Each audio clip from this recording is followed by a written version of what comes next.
Just want to show you one thing. I'm sitting out in a little office here under the mulberry tree. I had a female jumping spider land on my leg the other day, and I could tell she was pregnant because her abdomen was so fat. She's a fat little spider. So I put on this leaf behind me, and because I could tell she's looking for somewhere to lay her little egg sac, and she's made a little nest behind me. I'll show you. It's pretty cool. You might be able to see, you might not, but it's where are we here? Just you can sort of see here. There's like a little, you can sort of see. That's where my finger is there. There's a little face looking at you. I mean, it's hard to see. I'm not sure a spider nut you'll be able to tell, but it's she's just chilling out, man, a little buddy. But it's just amazing to just be able to feel what's going on there, the spider, and instead of squashing the poor little bugger, just put it on my hand, so that jumped in my hand, and put it over to the leaf, and she's straight away, as soon as she's landed on the leaf, she's just scouting it out. I'm like, yep, she's going to be making a little silk cocoon there and laying some little eggs for little spiderlings. Anyways, did 1,130 kilometres along the bike last week, 1,130. After 2 days of recovery, just did 70 yesterday, 90 on Sunday. I feel, on the bike this morning I went out, and man, I feel so fucking strong on the bike. It's a pretty cool feeling. It's a good feeling, just totally natural, man. Totally natural. Just that high energy feeling you get, and those that know what I'm talking about, you know, they know what I'm talking about. It's a pretty good feeling, man, when you can just ride as hard as you want up any hill. And last week was amazing. Just a lot of social riding, and none of it was stressful at all. It was just so much fun. Just talking with people, trash talking people, riding up hills, racing up hills, doing 260 k's one day, and just thousands of cyclists out the road in 2 and under time in Adelaide, Australia. Is really good. Such a great way to get in some miles and legs, and none of it.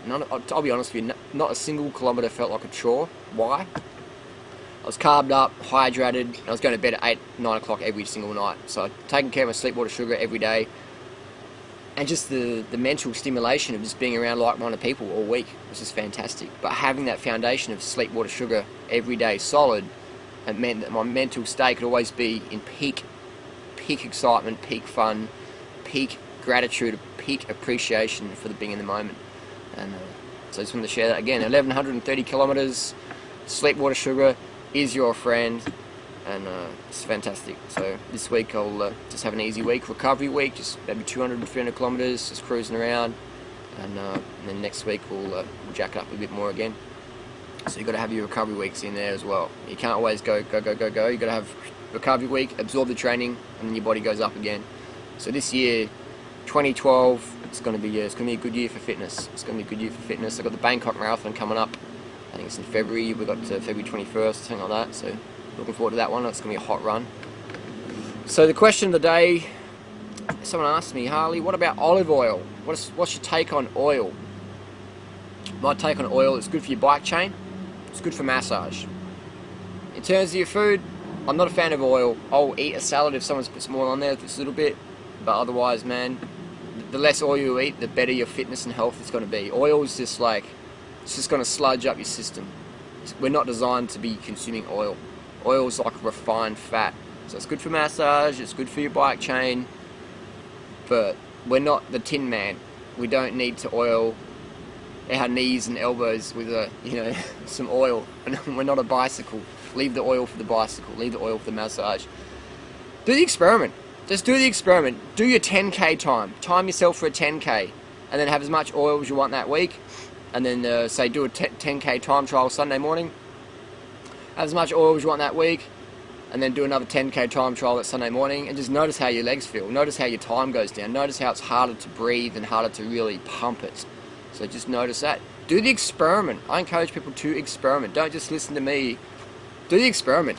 Be objective. Write down, calories consumed, training, blah, blah, blah, sleep, intake, hydration. Do the basic experiments so you can form templates that work for you, versus spending the rest of your life just sort of confused and walking around. And, it's like riding bike. It's like if you want to get fit, you have to follow a training program so you know you're not under-training and you know you're not over-training. Yeah, you got to do the basic math, the grade 2 maths, the grade 1 math even, just the basic stuff. It's like budgeting for the week. You got to budget for the week with your money or whatever, or your month or whatever you're doing, but you just got to You got to have templates to follow. Use numbers to your advantage.